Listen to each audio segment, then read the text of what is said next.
Hey guys, and thanks for joining us for another Kickstarter Conniption. Today, we're going to be talking about the game Time Editors from Aspen Leaf Games. Before we jump into the game, as always, we want to make sure that you're aware that our Kickstarter videos are sponsored in part by our Kickstarter backers and the creators of this game.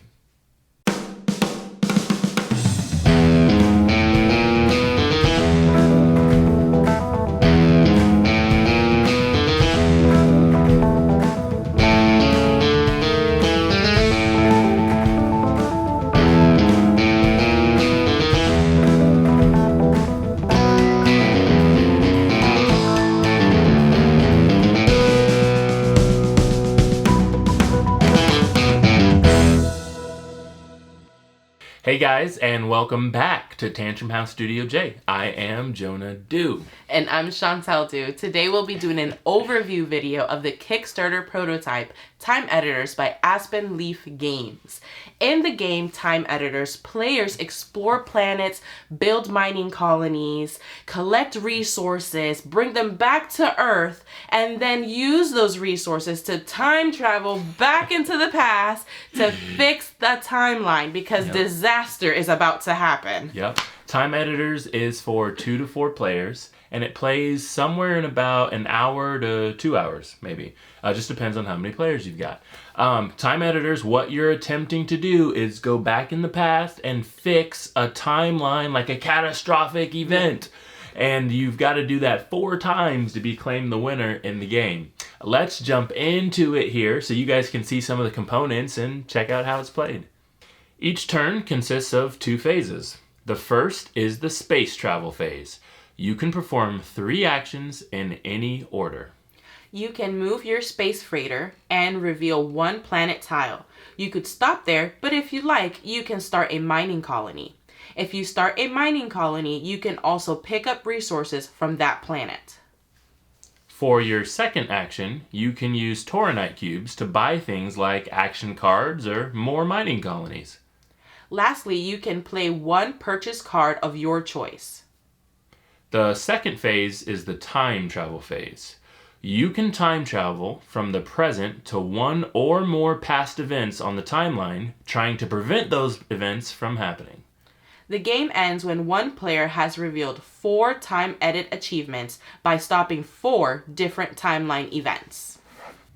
And that's how you play Time Editors. Time Editors for us was interesting the first time that we got it to the table. The reason it was interesting was because they give you these timelines of like catastrophic events that you're trying to stop throughout the game. And the first timeline that I got reminded us a whole lot of some things that were happening right now. So I'm looking at the game like, hold on a second, is this made up or is this just 2020? It's crazy. Correct. One of the components of the games are those achievement cards that you can get, but also those, what is it called? Statistician cards. There we go. Those cards are key to your gameplay because if you're just trying to figure out which event is going to cause that ripple, you need to use those cards. Yeah, you might have to go into the past 4 times, basically, to figure out which event. Each timeline has 4 events that you have to go back and see if that's the one that can stop the catastrophic event. So you might have to go back 4 times unless you get statistician cards, because statistician cards let you kind of see which event is the one that's going to stop the catastrophic event. So that's really helpful. But there's a certain number of cards, action cards, statistician cards, based on how many players there are, and you don't just put them back at the bottom of the stack after you use one. It's gone from the game. Correct. Right. So you kind of have to plan for that and like be very strategic about when you use them. Don't let everybody else use them, but you're not using them. It's a whole thing. Correct, because you're only allowed to time travel 1 time per your turn, whether that be to the past, going to your timeline, or heading back into the present to collect more of those resources. Right, exactly. One of the other things as well is you guys saw the board, there's different planets all over the place. Some of the planets provide like the money, the Tauronite cube. Some of them provide the time travel resource, the purple cubes. And some planets do nothing. So sometimes you're moving and then there's a planet that does nothing. You're like, oh my goodness.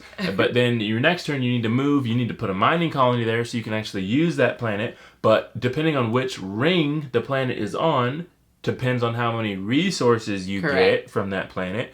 It's a balancing act between your time travel phase and like your space travel phase, right? And getting all the resources back so you have enough to keep trying. It's pretty interesting. Yeah, and one more component of the game are those wormholes. Yeah. So that is going to allow you to jump from one ring of planets to the next fairly quickly. Right. So like that, you're not taking up turns and taking up actions to complete though your turn and acquire those resources. That's right. You got to use the wormholes very strategically because it costs money to keep them open. Yep. And so you really need to have like a system down on the actual game board where you've got your space freighters, you got your mining colonies, and you're kind of going back and forth, back and around to make sure you've got the resources coming into Earth, your home planet, to make sure you've got them so you can just kind of keep going through the I haven't figured that out yet, honestly. I need to play it some more because every time I feel like a few turns in a row, I'm like, oh, I've got this system going down. I'm getting all these resources as I move around.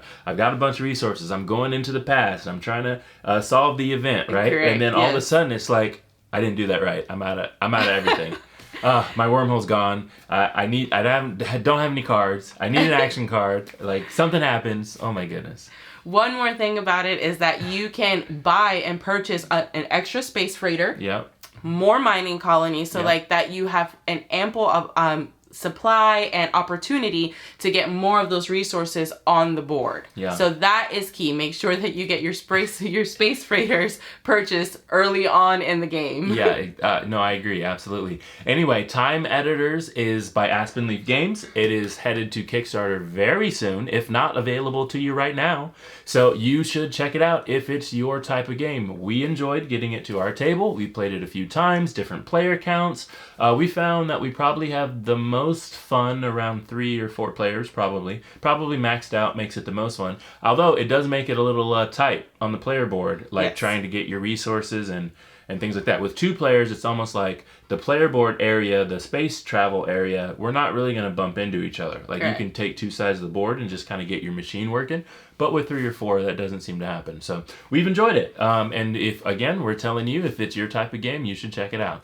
If you like our videos, if you want to see more games, more content, more Kickstarters, you've got to make sure that you like, you comment, you subscribe, you do all of those things, and then we'll see you next time. Bye.